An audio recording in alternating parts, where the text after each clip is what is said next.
এক ছিলেন সওদাগর। তার একটা সামান্য ক্রীতদাস তার একমাত্র ছেলেকে জল থেকে বাঁচায়।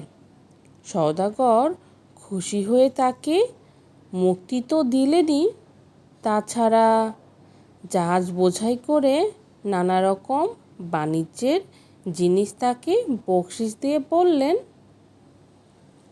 সমুদ্র পার হয়ে বিদেশে যাও, এসব জিনিস বেচে যা টাকা পাবে সবই তোমার।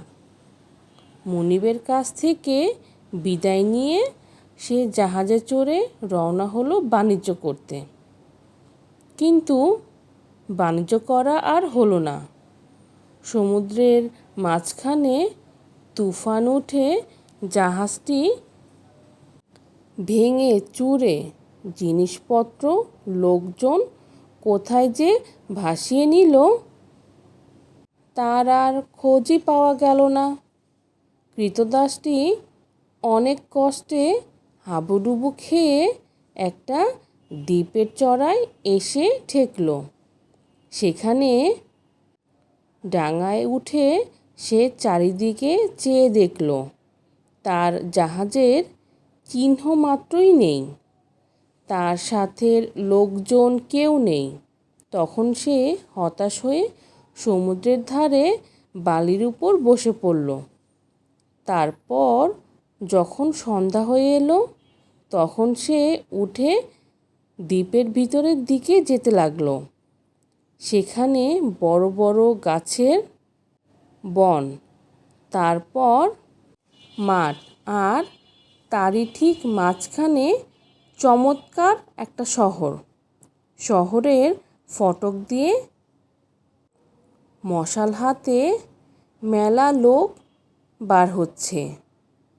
তাকে দেখতে পেয়েই সেই লোকেরা চিৎকার করে বলল, মহারাজের শুভাগমন হোক, মহারাজ দীর্ঘজীবী হন।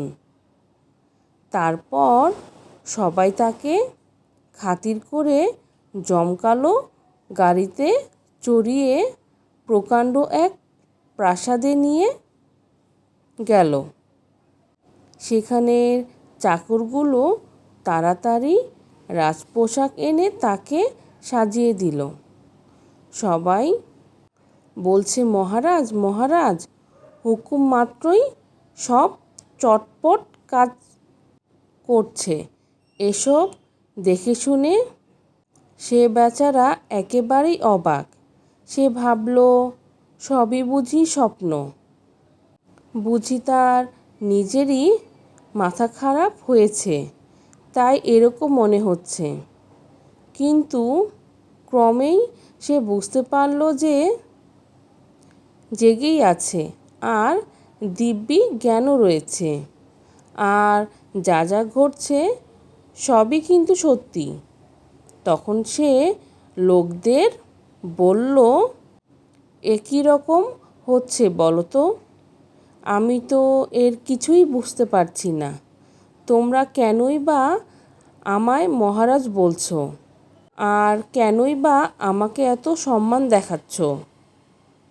তখন তাদের মধ্যে থেকে একজন বুড়ো উঠে বলল, মহারাজ, আমরা কেউ মানুষ নই, যদিও আমাদের চেহারা ঠিক মানুষের মতো।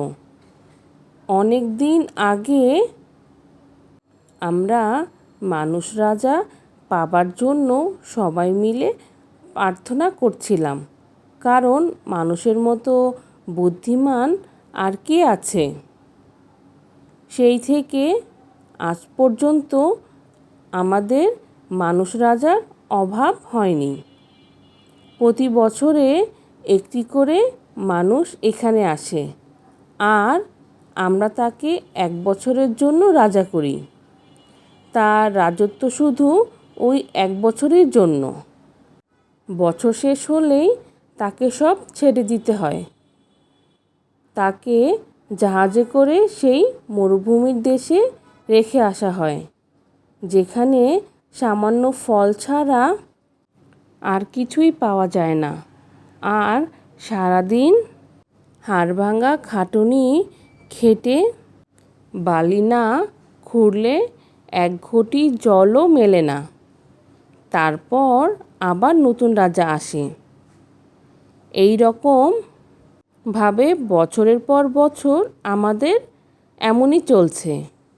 তখন দাস রাজা বললেন, আচ্ছা বলো তো, এর আগে তোমাদের রাজারা কীরকম স্বভাবের লোক ছিলেন? বুড়ো বলল, তারা সবাই ছিলেন অসাবধান আর খামখেয়ালি। সারাটা বছর সবাই শুধু জাঁকজমকে আমোদ ফুর্তিতে দিন কাটাতেন। বছর শেষ কী হবে কেউ সে কথা ভাবতেন না। নতুন রাজা মন দিয়ে সব শুনলেন। বছর শেষে তার কী হবে এই কথা ভেবে কদিন তার ঘুম হলো না। তারপর সে দেশের সকলের চেয়ে জ্ঞানী আর পণ্ডিত যারা তাদের ডেকে আনা হলো, আর রাজা তাদের কাছে মিনতি করে বললেন, আপনারা আমাকে উপদেশ দেন যাতে বছর শেষে এই দিনের জন্য প্রস্তুত হতে পারি। তখন সবচেয়ে প্রবীণ বৃদ্ধ যে সে বলল, মহারাজ, শূন্য হাতে আপনি এসেছিলেন, শূন্য হাতেই আবার সেই যেতে হবে। কিন্তু এই এক বছর আপনি আমাদের যা ইচ্ছা হয় তাই করতে পারেন। আমি বলি, এবেলা রাজ্যের ওস্তাদ লোকদের সেই দেশে পাঠিয়ে সেখানে বাড়ি করে, বাগান করে, চাষবাসের ব্যবস্থা করে চারদিক সুন্দর করে রাখুন। ততদিনে ফুলে ফলে দেশ ভরে উঠবে, সেখানে লোকের যাতায়াত হবে। আপনার এখানকার রাজত্ব শেষ হতেই সেখানে আপনি সুখে রাজত্ব করবেন। বৎসর তো দেখতে দেখতে চলে যাবে, অথচ কাজ আপনার অনেক। কাজেই বলি, এই বেলা খেটে খুঁটে সব ঠিক করে নিন।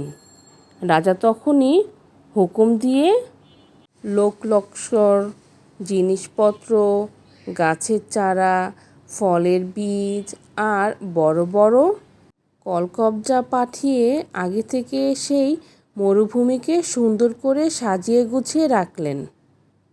তারপর বছর যখন ফুরিয়ে এলো, তখন প্রজারা তার ছত্র, মুকুট, রাজদণ্ড সব ফিরিয়ে নিল। তার রাজার পোশাক ছাড়িয়ে এক বছর আগেকার সেই সামান্য কাপড় পরিয়ে তাকে জাহাজে তুলে সেই মরুভূমির দেশে রেখে এলো। কিন্তু সেই দেশ আর এখন মরুভূমি নাই, চারদিকে ঘরবাড়ি, পথঘাট, পুকুর, বাগান দিয়ে ভরপুর। সে দেশ এখন লোকে লোকারণ্য। তারা সবাই এসে আনন্দের সাথে তাকে নিয়ে সিংহাসনে বসিয়ে দিল। এক বছরের রাজা সেখানে আজীবন রাজত্ব করতে লাগলেন।